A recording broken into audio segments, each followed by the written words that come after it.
Yeah, this idea, I can't remember who came up with the idea in our last one, but just when we were asking about topics, the idea came up of sharing, our mistakes. And so we've all made them and we can laugh about them together. And those of you who are newer to the knowledge management journey, as John Schmay like to say, maybe we can help you avoid some of the mistakes that we've made. So I'll pause and just open it up to if anybody wants to share any funny or not so funny stories.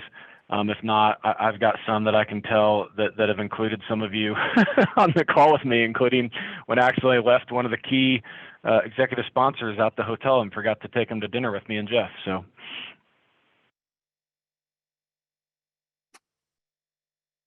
Good times, good times. Jeff, you need to leave early, so you better start us off. Oh, wait, does it have to be a KCS story or can it be something about, no. I will. And not just KCS, knowledge in general. Yeah, I will definitely start this out. So I thank you, Scott. I wasn't expecting this, so I'll just make some stuff up here. So I have been involved in probably, this is at Zoom here, this is probably my fourth self-service transformation effort, effectively rebuilding or reinventing self-service and digital support for an organization. And I will tell you one thing that I have absolutely learned is that you start with knowledge, because everything else that you're building, whether it's a community that will point to knowledge articles, or it's a chatbot or AI mechanism that will leverage knowledge, resurface that knowledge for the purposes of getting customers solved and on their way, or its agents, it happens to get to that assisting those customers, it all begins with knowledge. And I would say that is something that I've probably learned the hard way in the early years, but Molly can attest to, when I joined Zoom a little over a year and a half ago, one of the first things we talked about was our knowledge strategy and really understanding what we had, building out where that knowledge was originating or sourced from, how we were involving our customers.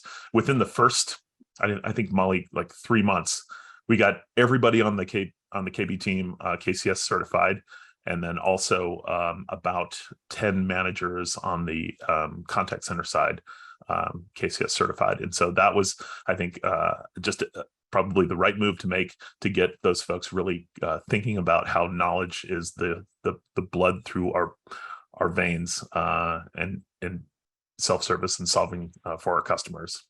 So I don't know, Molly, you've had any other perspectives there? Yeah, absolutely. I think this is kind of an interesting topic because, I was on I was a technical writer here at Zoom long before Jeff joined the team. So we definitely had some bad practices, before that, as far as content goes and figuring out what kind of content we need and all of that. So yeah, I'm just really excited to hear more from everybody about what not to do, what we've all done wrong that we can all learn from one another on. Hey, Jeff, any short stories about when you didn't start with that and the bad things that happened? Yeah. I hope there's nobody from Comcast on here. I will tell you, there was one particular large cable provider that I worked for a period of time when content was not important. And I will say, without being too disparaging to that, many conversations with peers and leadership to convince them that too many articles in the knowledge base was not really a problem for us. It was the fact that we had the wrong knowledge, that we were not addressing the right areas, that we were not focusing on what the customers were asking us, what search queries were hitting the website, what descriptions, what case descriptions were being surfaced in through the almost 1 million cases a day that Comcast receives. The opportunity was there. We were too busy focusing on our knowledge base being too large. And that really was not the problem. I will tell you, it was quite a battle right? For me, ultimately prevailed. I would say that we figured out that when we targeted our focus on looking at SEO queries and utterances, as well as IVR queries and utterances, comparing that against some of the cases that were coming in, we realized very quickly that we had some serious knowledge gaps. We had absolutely had gigantic knowledge gaps. And so I started a small team to go and attack those in one particular area of a new product that we had just been surfacing. And I would say that when I was able to kind of compartmentalize this one particular product area and take those utterances and turn them into knowledge gaps that were then closed by building and creating solid knowledge in those areas and expanding the knowledge base for that particular product area, I was able to demonstrate that there was a pretty significant deflection rate, a pretty significant reduction in calls and chats on that particular product. And so that started, I think, really turn the corner for those folks. But I think it's an interesting assumption that a giant knowledge base automatically means that that customers aren't finding their issue because there's too many options to choose from. That's not necessarily the issue that you're facing. But yeah, so that was I think an interesting war story for me anyhow. Thoughts, questions? Roshni asked, and certainly anybody could jump in on this answer, but Roshni asked, how did you start identifying those known issues? Did you have flagging mechanisms, et cetera? Yeah, it was pretty rudimentary because we had fairly basic tools and we didn't have any kind of KCS structure in place and so forth. So it was literally breaking down all of the IVR utterances, doing a speech to text analysis of all of those utterances, like some simple actions like pivoting the most popular words and so forth, and then bouncing them back against the list. We did the same with our SEO practice. So starting out again, very, kind of in a fundamental approach is if we get 10 million searches a day, breaking down those utterances to find specific keywords. And then we had to create a data dictionary, of course, with synonyms and such, and then determine where we had some commonalities. I have to tell you, it was a lot of hard slog work in spreadsheets, sorting columns, filtering, pivoting, etc. But now there are tools that'll do that for you, right? There's some great analytics capabilities out there that will allow you to do. I mean, like for instance, we use Qualtrics for our feedback today, and it does some really cool word clouding and such. So essentially, automatically narrowing down your utterances or your primary keywords to look for knowledge gaps or areas of failure or pain for your customers. But yeah, this was about 2013, so about 9 years ago. And I have to say, without having the proper tools in place, it required a lot of manpower and manual effort. Thanks, Jeff. I'm assuming that you had to keep the current boat sailing along, right? Keeping your current updates happening while you're doing all this analysis. Was that true? Mm-hmm. You had to almost carve out a separate project team to go work on all of this research. So did you have any challenges getting additional staffing from your leadership? And if so, how did you convince them that, hey, yes, we got to keep the engine running over here, but we need to invest this time over here to help us transform it? I know this will sound terrible, but it was a bit of a special operation effort. Oh, okay. So it was kind of like a black ops team that we, in the shadows, we kind of worked this effort. There was 4 of us, myself, and then I had a senior manager and then a couple of analysts that were working this project on the side. It became kind of a passion effort for us, just to kind of prove to the rest of the business that we knew what we were talking about as the content experts in the organization. We knew what was needed to be done, and it took that one kind of pivotal moment when we sat in front of a couple of senior vice presidents and VPs and shared our data for them to go, you may be onto something here, and then we actually were able to scale the team a bit after that. So I felt pretty good walking out of that meeting knowing that those folks believe that content indeed and how we communicated with our customers was indeed important. I'll give one example. There was a pretty significant conversation about just sharing out error codes. Error codes exist, right? Customers encounter error codes all the time when you're trying to navigate on your Comcast internet, or I'm sorry, shouldn't be saying the company name, on your internet or on your cable TV, and then suddenly you can't like watch a program in your DVR, or you can't like set a recording, and you get an error code. Like the fact that those error codes exist, the customers immediately go to the website and they're searching for or Googling why am I getting this 6003 error, whatever that is. There was some concern from leadership that if we shared all our error codes out on the website, that would be used for FUD for our competitors, for our competition, to say, look at all these error codes. They must be a terrible operator, and the system must go down all the time. But that indeed isn't the case, because really what you're being is transparent with your customers. You're making them happier by surfacing the fact that you are aware of an error, and then you give them some direction as a result of that, seeing that error. That makes the customers happy. That does not, in fact, do the opposite, which was a bit of a paradigm shift for folks with a fairly traditional style of thinking. Yes, this is something that that I've talked about before in the past, and that I talk about with my leadership team, where if you think that somebody else isn't going to publish this stuff on the web and have a running list of all of Comcast's error codes with a spin that you don't, or anyone's error codes with a spin that you don't want, you're living in the twilight zone.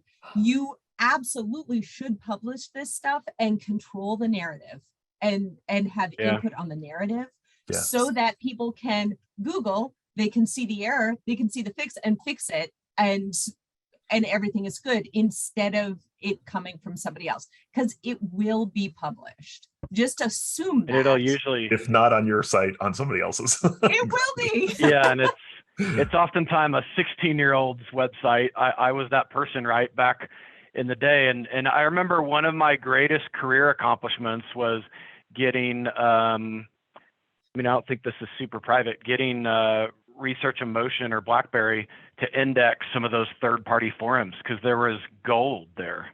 Mm-hmm. Yeah, I agreed. Libby, thank you so much for saying that, because interestingly enough, Molly and I literally just went through this effort with error codes at Zoom, and it was a far different reception, I would have to say, at Zoom, because for us it was, oh my goodness, we're not sharing this with our customers. We should. And, it was a matter of a couple of weeks, and we had, mined all of the error codes from our case descriptions, from our search queries and so forth. And Molly, I think you published like 200 error codes out there that were not previously available to our customers. So we immediately saw like this massive reduction in what amounted to about 5% of our total volume around error codes. And I think, Molly, wasn't it like a 40 some odd percent increase in KB views for yeah, it was a huge increase. I think it was over 40% increase in KB views specifically to error codes. So yeah, the proof is there, right? Errors, that was an easy, that felt like low hanging fruit for us, but there's plenty of other categories of content that you could do the same effort. And as far as the tools go, I'm sorry, please. No, I was going to say, I think we have this concept that for some reason, maybe our customers don't fully understand how much certain parts of our product stink or struggle. And that if we just hide all of the error codes, maybe they won't know. And in reality, they know, and they would be much happier if we just came out and said, yeah, we know this part of the product struggles. We're dealing with it. This is how we're dealing with it. But until then, here's your documentation. People much prefer that. The beauty of all of this is that now that we have a discrete error code or discrete KB article for every error code, through KB views, through search queries, and through case attachments and KCS, I can tell the product team which error code is causing the most pain for our customers. I could not do that 6 months ago. I now have quantifiable data that I can take back to the product team and say, fix this error code. And I also know the error codes that are not being surfaced very often as well. So Jeff, do you ever struggle with, this is something that I have struggled with a lot in the past. Let's say you notice that 7 of these error codes all have the same error message, and not helpful, just saying like error 1, 2, 3, 4, 5, you've experienced an error, and then that's it. And so you surface this to the products teams and say, customers are complaining about this. This is not my problem. This is your problem. that just because KCS surfaces something that clients are struggling with, like a lack of documentation and error codes, many times I struggle with the fact that that's not my monkey, that's your monkey. KCS just surfaced the problem. That doesn't mean that I own the problem. Did you ever struggle with anything like that in your knowledge management background? I I think actually I'd be interested to hear what Monique has got to say on this one as well, because I think that her and I went through a lot of these struggles. I didn't mention I worked very closely with her in the past, and I got to say I think the answer is yes. I think that there, KCS starts this second round of conversations, right? Like you've got all this data, you now can quantify what buckets of pain, what buckets of of knowledge gap, and so forth, and then you start another conversation around how do we fix the product or the service we're providing? How do we fix our learning modules? Or how do we maybe our internal processes are broken? There's so many really infinite number of outcomes that can come from that. And I think sometimes it's a challenge for people to take accountability for that, because they're outside of the process. And now I'm suddenly knocking on their door to say, hey, there's an issue that you maybe need to fix because it's causing a lot of pain over on our side of the business and for our customers directly. So I don't know, Monique, you have some other thoughts there? I know we've done this. Yeah, no, I absolutely agree. I think that's kind of taken the to exactly what Jeff was talking about, taking the KB driven problem management approach and using those to identify those corrective actions. So even if that means on your program, you have to identify, here are the corrective actions, whether it's documentation fixes, product process fixes, and then providing that data to the product teams, right, and driving and tracking it. But that also means being able to work with them as stakeholders across the various business units to keep them engaged. And sometimes, like you said, they may not be engaged, but I think if you kind of lead that effort to show, here's the tracking, here's what we're doing, and here's the impact to it, maybe here are the things that are just sitting there, that's going to almost kind of force their hand at some point. And this kind of goes back to something that you both touched on around controlling the narrative, right? So that's controlling the narrative internally as well. So that might be whether you know who's driving and telling the story. You have much more control over things getting done if you kind of facilitate that. But it also means that you're staying in front of your executive team, always making sure that they understand what's going on. Because I can tell you, if that's one of the things I think I learned early on when I used to work for Jeff, is that if you are not constantly in front of your executive telling them, this is our plan, this is what's happening, this is how we're addressing it, you might have shadow operations teams going behind your back and trying to say, here's what's going on, and here's how we're going to address it. So you want to kind of take control of that narrative, make sure that you understand, that the entire business understands you are the governance stakeholders, and everything kind of has to funnel through you, right? And so I think it's much easier to make progress and kind of prevent some of those other people trying to slip through the cracks as well, or people that just don't maybe want to engage. And Jeff, you had mentioned the detrimental effects of creating knowledge for knowledge's sake. So I threw a poll out there, and John Ragsdale and I always sort of will have a beer or something and pseudo complain about how not enough change takes place in the industry. But on this particular topic, it does appear that we've learned from the mistakes of the past, because I was surprised by the low number of people. 39% said they have done that, and 61% said they have not. So hopefully, the mistakes that I know I have made in the past have helped others learn not to repeat that. I would like to direct your attention to the third poll I put out there, which is, does your knowledge base require a login? Because this is just my personal opinion, of course, but I don't know that the industry is learned from our mistakes there, because we've got 57% saying yes, a login was required. And going back to Libby's point, I mean, somebody out there on the internet is going to write about the problem, right? So you might as well have yours be at the top of Google.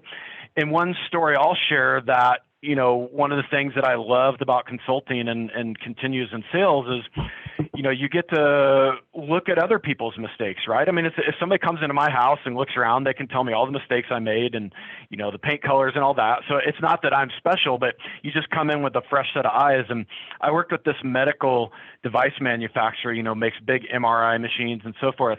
They didn't want to share anything, right? Because similar to what Jeff mentioned on that cable company, who shall remain nameless, at least from my discussions, they thought, oh, our competition would pick us apart. So I said, well, we don't necessarily have to share the error message with the end user or anything like that. What if the system phones home with the error message, uses, you know, knowledge to determine what the next best action is on that, and then prepares the field service technician for that? And so this one that my sales engineer and I just love to retell is the battery backup would go down on an MRI machine. I grew up in a town where there's only one MRI machine in a 2-hour drive, right? So when it goes down, it's a big deal.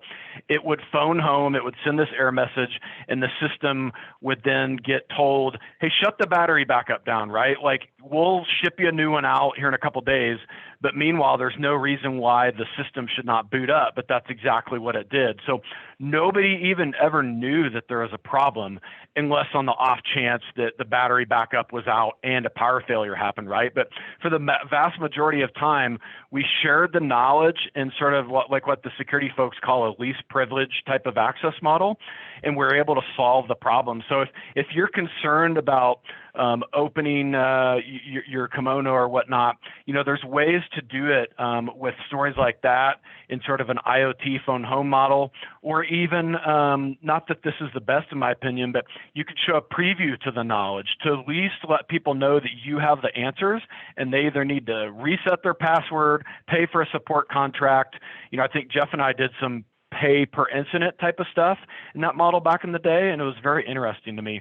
So I'll pause there and see what other people think about login versus public accessible, because, you know, I work for a search company and I sell search software, and yet I always say the majority of your customer self-service traffic will probably come from Google.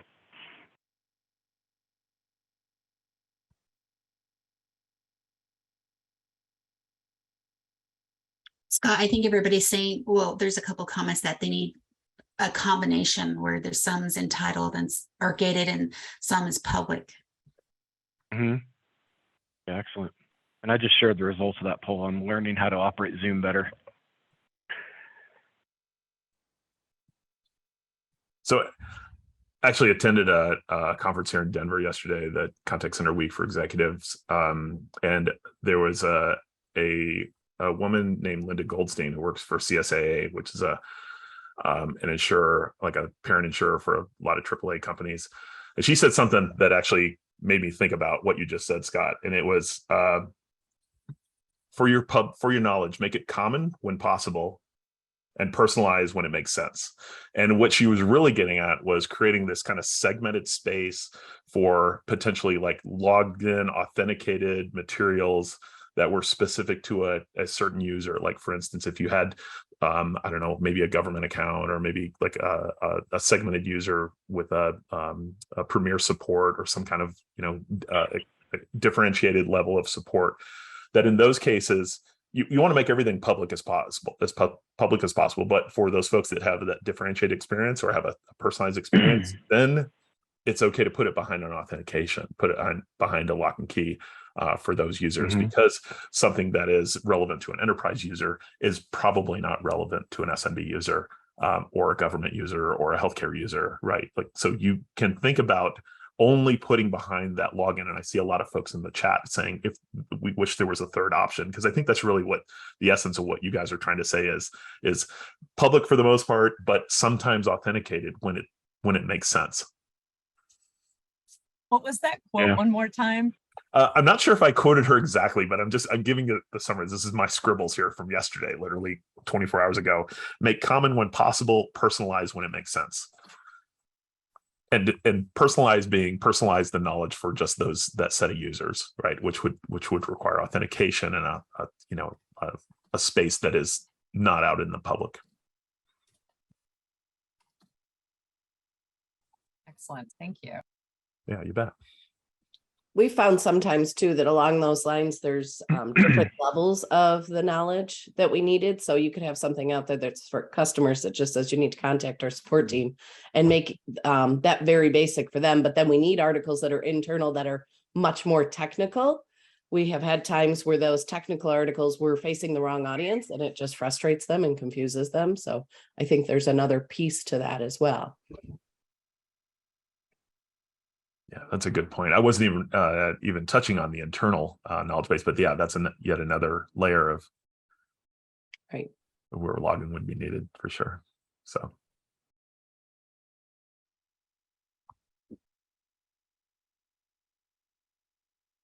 Scott, What I'm sure about somebody else has a story.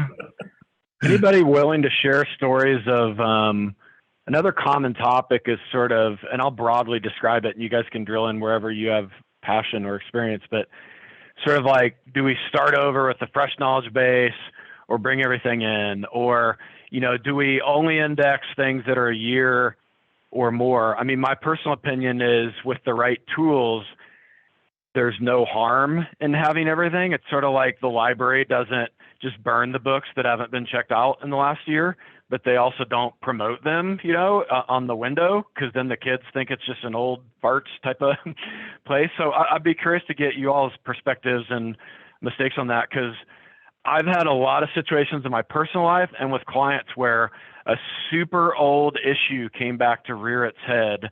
And thank God we had the old case notes and KB articles and so forth.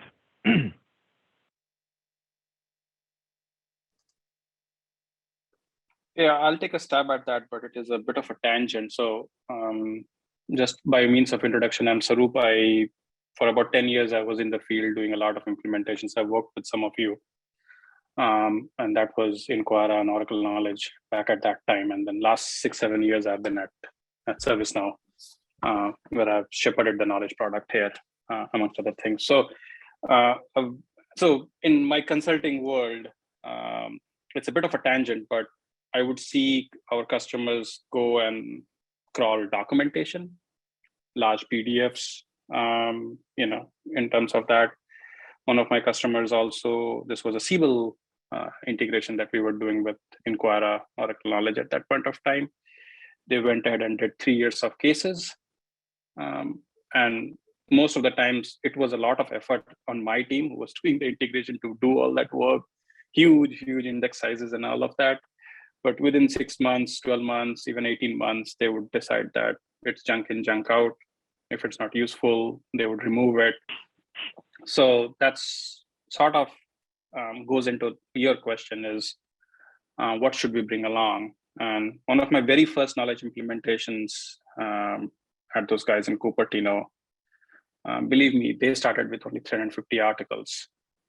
And they had 10,000 articles in their KB. And so, yes, I would say that be very cautious about what you bring in, not only old knowledge, but also content that you think is valuable, but it is so low density that is not usable in terms of applicable knowledge. So that's my 2 cents here. And I'll not name customers.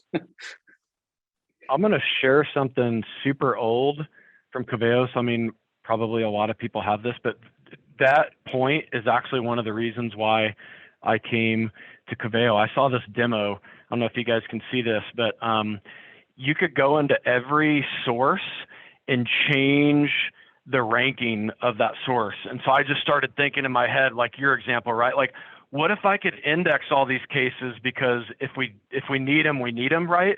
But I could decrease the relevancy based on the last modification date or something. And then similarly, when you go into, and I'm talking about this left-hand thing here, like I said, this is like an 8-year-old document. Similarly, when I go into my community, I want to really push, the last modified. And so I only bring that up to say that I absolutely agree with that. And I always advise my clients to look at every knowledge source and every, user population differently, because what may work for one, like the whole model of throwing it all away, may not work for financial services or health science company where you have to have the answer for 7 years, for example, type of thing. But thanks for sharing that, Sarup. I went through that all the time and definitely appreciate the pain. Yeah, on the other side, there are content sources that are really valuable, so you should include, and one of that is communities. So user-generated content will invariably have a lot of trust from the customers and the consumers that are looking at that content versus the syndicated content that the organization is producing. So on the other side, do think about user-generated content as being a source for your knowledge base and for your population. Yeah, I think Sarup makes a good point here, is that like all these different content types, they're different use cases, right? So depending on where your entry point is and what that use case is, that's how you're going to kind of want to tune. And I think what we're generally talking about here is the knowledge base, which is a very specific type of use case. It's one topic per article, and so you don't have these longer pages. And Sarup, I almost thought you were talking about when we worked together many years ago about all that content, but I think it's a common thing that people initially make the mistake of wanting to index everything, thinking that, well, you don't want to duplicate content. And I think, well, yeah, that makes sense, but you also have to understand that every user has a different preference for how they go and activate or find that content. So yeah, it might be in a 5,000 page manual, but not everybody wants to go look through those manuals. And so it's okay to take that and put it into a KB article that is more succinct and to the point, and that you can enhance it in the workflow. So yeah, understanding, like you said, there's a lot of facets, understanding the use case, the content, the value, because each piece is going to be a little bit different in the value that it creates. And then to Scott's point, kind of tuning it from there. So if it is where people are using the knowledge base the most, you want to kind of surface those higher, and then your community, and then the other things. And I've been in scenarios where we've had cases come through, and we did an analysis and we found out that, well, why, we asked, well, why is this happening? Because this exists in the KB article. And we went and we looked at the way things were surfacing in the search results. And it was, well, because documentation or community, even though it's valuable, it was still surfacing higher on a hit than the KB article. And so when we tune that and push the KBs to say KBs are always in the top 10 slots, and then we prioritize things after that, then we found that actually helped customers find content in a self-service manner better, because we were prioritizing that content for them. Excellent.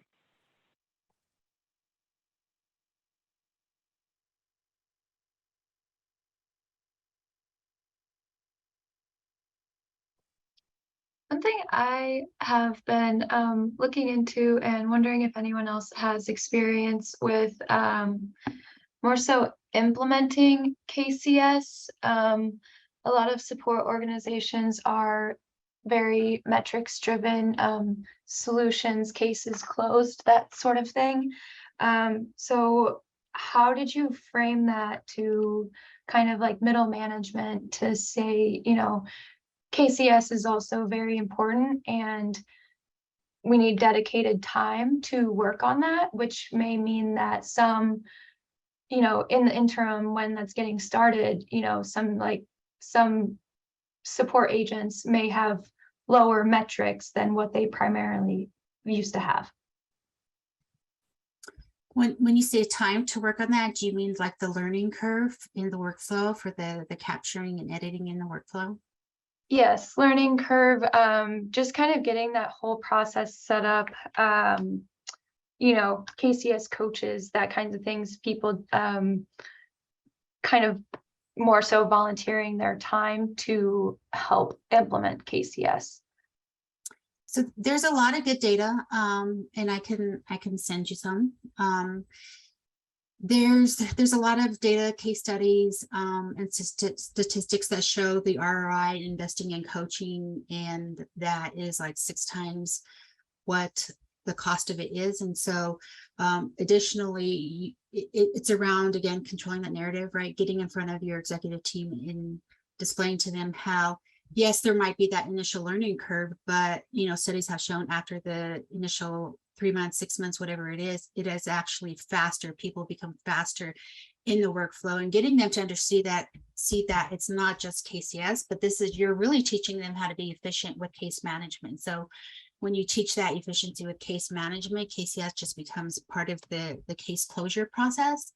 And so there's a lot of case studies, and I can send you some data on that as well, that show once people get the hang of it, they're doing it faster. And there's even been instances where they're in that learning curve, but the efficiencies gained are so much so that even when you combine those with those people that are learning a little bit slower, overall as an organization, you're still solving cases much quicker, and the time to mitigation or resolution is still faster. So kind of getting them to see that bigger picture is what's going to allow them to say, okay, yeah, we've got some learning to do here, we've got some investment to do, but the end result is going to be absolutely worth it in other ways too that you may not initially find. Thank you for Yeah, sharing. one tip I'll give you, Paige, is I think this is a sales saying, but I'm sure it applies to many different aspects of life. There's a saying that you'll be introduced to people who you speak like. So if you want to talk to an executive, you know, and get kind of up the decision-making hierarchy, you need to speak in their terms. And so I applied that in my consulting career as well, to where if let's say Jeff, you know, brought me down the hallway to meet the EVP, I don't speak in terms of click rank or KCS participation. I ask him or her like what their objectives are, and I say, yeah, we're working on a project that's going to dramatically improve product adoption and, you know, that sort of thing. And the other thing I find is that oftentimes people are either focused on saving money or making money, not very often both, unless you get to the highest levels of the organization. So if you can sort of start with that and then lead them to these specific sub-metrics, I find that they get a lot more excited than, you know, it's like I'm an engineer originally, right? So I walk in, start talking engineer talk, and everybody, including my wife, just turns it off, right? You got to talk in their interesting vocabulary first. And I just find that we make a lot of mistakes in the support industry. We talk about, you know, these things because we assume everybody knows and cares about them. And a lot of people at our organizations do not care about these specific metrics, but they greatly care about the overall achievements that they contribute to, in my experience.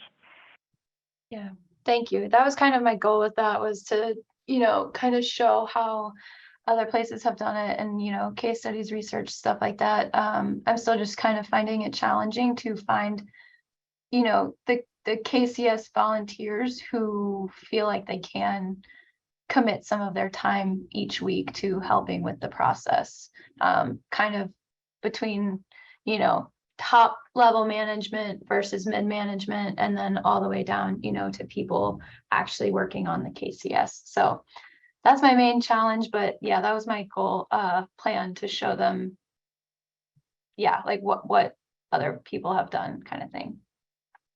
And I tell you what, I don't want to call anybody out here, but if there's one person on this Zoom that I've worked with at two different companies, one started with a T and the other currently starts with an S.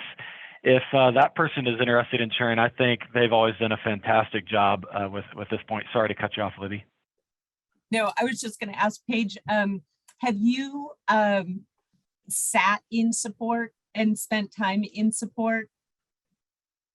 Not like officially in any capacity, but I've shadowed, you know, some tech support agents and have been on multiple calls with them, hearing kind of their process and things like that. There's nothing like seeing it firsthand. If you can carve out a full day or more to just listen to support calls, so that you can really talk the talk with support. So that you're not just kind of saying the words, but that you actually have examples, and you can say, you know, when this happens this, and when this happens this, nothing says, I really want to help you, like investing the time to spend time. Right. Thank you for that. Appreciate it.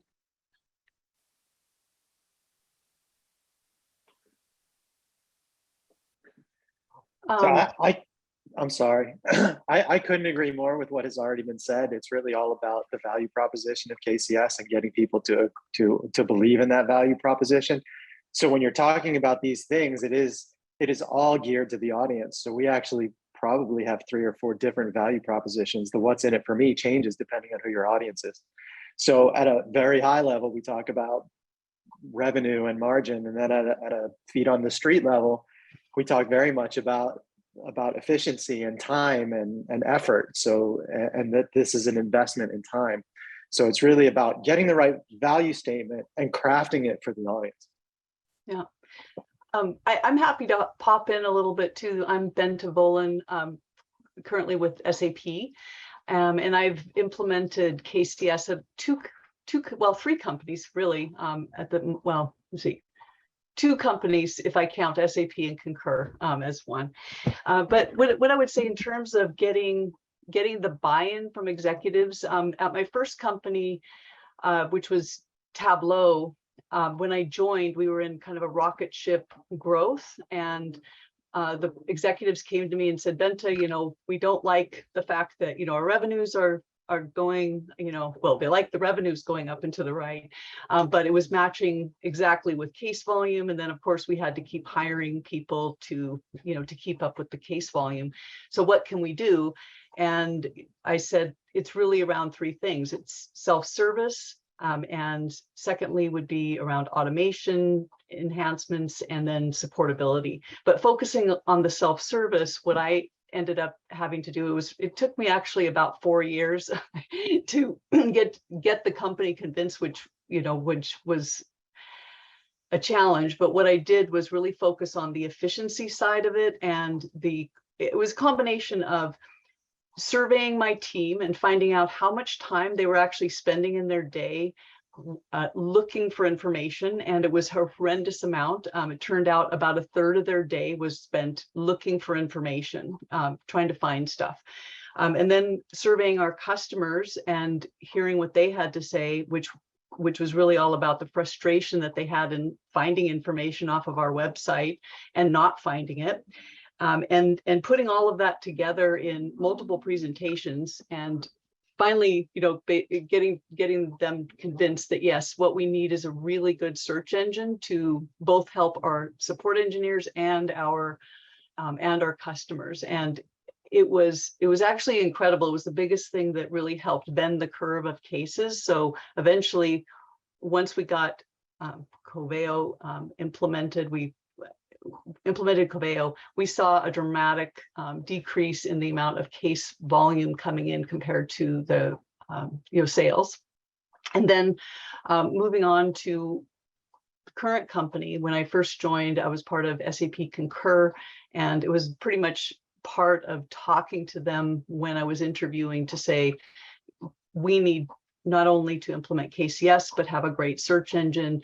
And fortunately for me, there was a lot of desire to make things better in support. And so I was able to fairly quickly convince them that we needed to make that investment. And now we're moving on to doing the same more broadly within the company. So Scott, I'm not sure if that's what you were looking for in terms of, adding that's some great, insights. because some of the stuff we see in the chat too is what I've seen be very successful, and I've seen you do a great job at it. Your team actually, I just remember when I first met your team at Tableau, and then in subsequent executive business reviews, it's like a different person would join the meeting and we would talk in totally different terminology for them, right? The what's in it for me acronym from the chat. And that just helped build excitement rather than people being bored to death around a bunch of terminology that they don't know what we're talking about, which we in the support industry tend to be pretty bad at, right? So I thought you've always done a fantastic job at that. And I'm seeing some great stuff in the chat too. Yeah, it really comes down to having good data and being able to share that data, like versus feelings or anecdotes, but anecdotes can be helpful, like in terms of, customers or even employees quotes, but it has to be backed up with hard data to show the executives what are they going to get out of it. And what they want out of it is that we're going to hopefully need fewer support people to keep the same level or better of service and giving giving that high quality service to the customers. So that's probably what's in it for them the most. And anything related to customer satisfaction, also in the case of, yeah, I'd say that's the biggest thing, is that it's the cost of people to give the level of service that we need. So anything we can do to reduce that is what really makes the difference. In my experience. The funniest thing for me, coming from a super like tactical consulting background to now talking to like CFOs, is a lot of times they'll tell me, I don't care how you did it, I just want to give you more money to do more of it, right? And I'm highly oversimplifying it, right? But they don't want to know anything about KCS or knowledge management. They just want us to do more of it, and that works for us too, right? Yeah.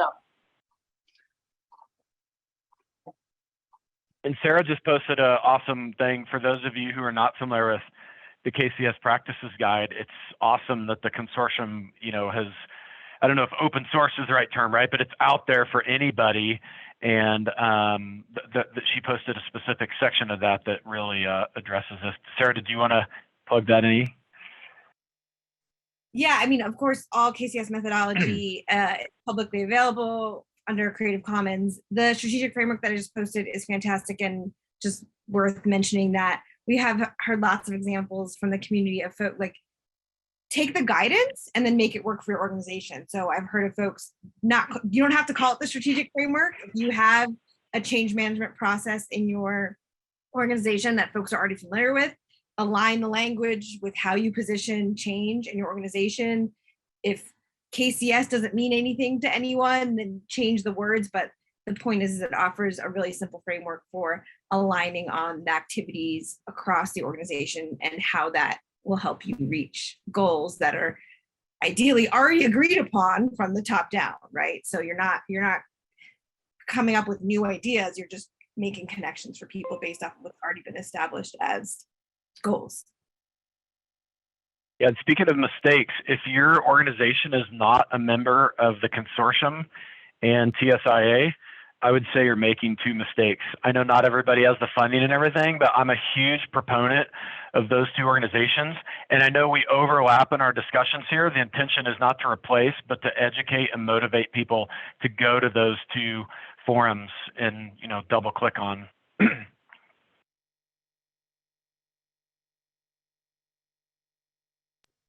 Yeah, thank you all for sharing all of that. I am definitely writing all this down and will take that with me. Appreciate it. So I had alluded to this funny story I had about the biggest mistake I've ever made, and it was when I was working with Monique and Jeff and some others that have joined us. And the company that we're working at is not at fault. It's just circumstantial. But one of the things I realized is, I started off as a software engineer. So, I mean, this applies to everything. But I think in knowledge management, it's maybe more than some others.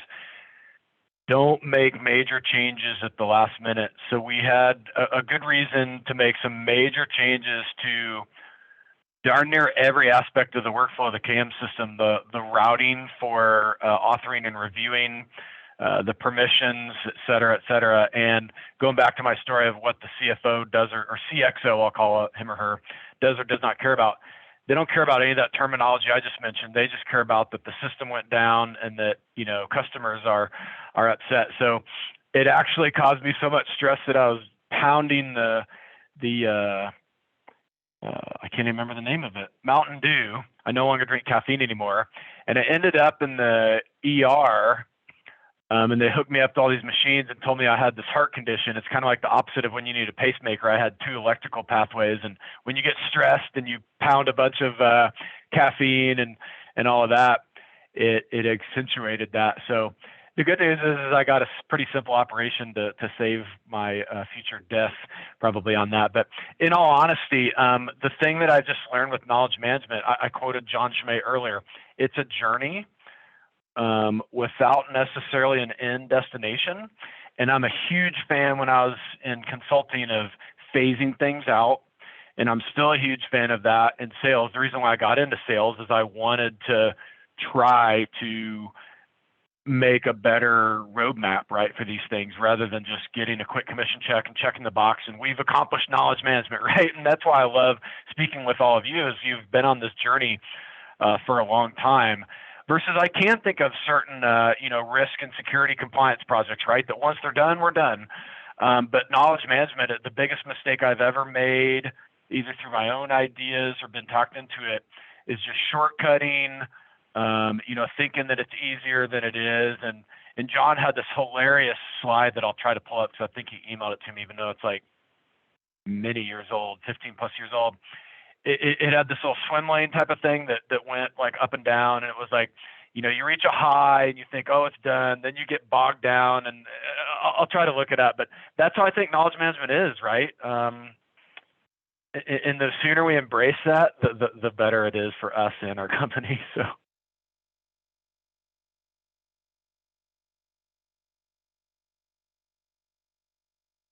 Any other mistakes that have put people in the emergency room and then under the knife a couple days later?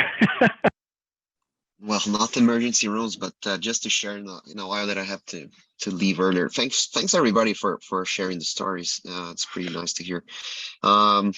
Two mistakes in the past that I see in knowledge management or knowledge center initiatives that failed is that one was conducted by the internal quality team, and they're really concerned about conformance and non-conformances. It was pretty straightforward around the policies of document usage. And by the end of, 6 months, we got with an empty shelf with a new tool with nothing in there, because people got so bored about having these lots of compliances ahead of them, and nobody jumped in the product. So we're talking about motivation some minutes ago. That was the opposite of that. The other that I joined this was from the security team, again with this concern in mind at first, but with a nice clothing on it and saying, oh, it's kind of neat because you're going to have a new tool and stuff like that. But by the end of the day, it's all about compliance. Everybody just rewriting documents and putting like footers on this tagging about confidential, whatever. It was so, again, didn't work. Lots of efforts, lots of time rolling out, and nobody jumped in the project. It was too bad. Hopefully now I'm on a new journey. We're leading on product inside the house to get Knowledge Center up and running. We're not starting by the tool. We talked the other day about this, about motivating the people, putting champions together. It's a smaller company, right? Like 200 people, so no need for big knowledge bases and cases and stuff. But it's more like organizing the documentation, and we're very concerned about giving visibility rather than converting the documents upside down. So that's the strategy now. I hope it doesn't get me to the hospital. I walk every morning. I don't drink Mountain Dew and anything like that.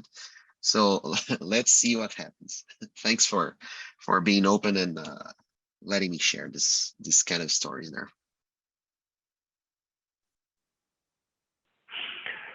All right. Well, thank you all for joining. I really appreciate all the stories. I'm glad to know I'm not the only one who has caused physical injury to myself over this, but I learned that lesson early in my career. Thank you. All right. Thanks again.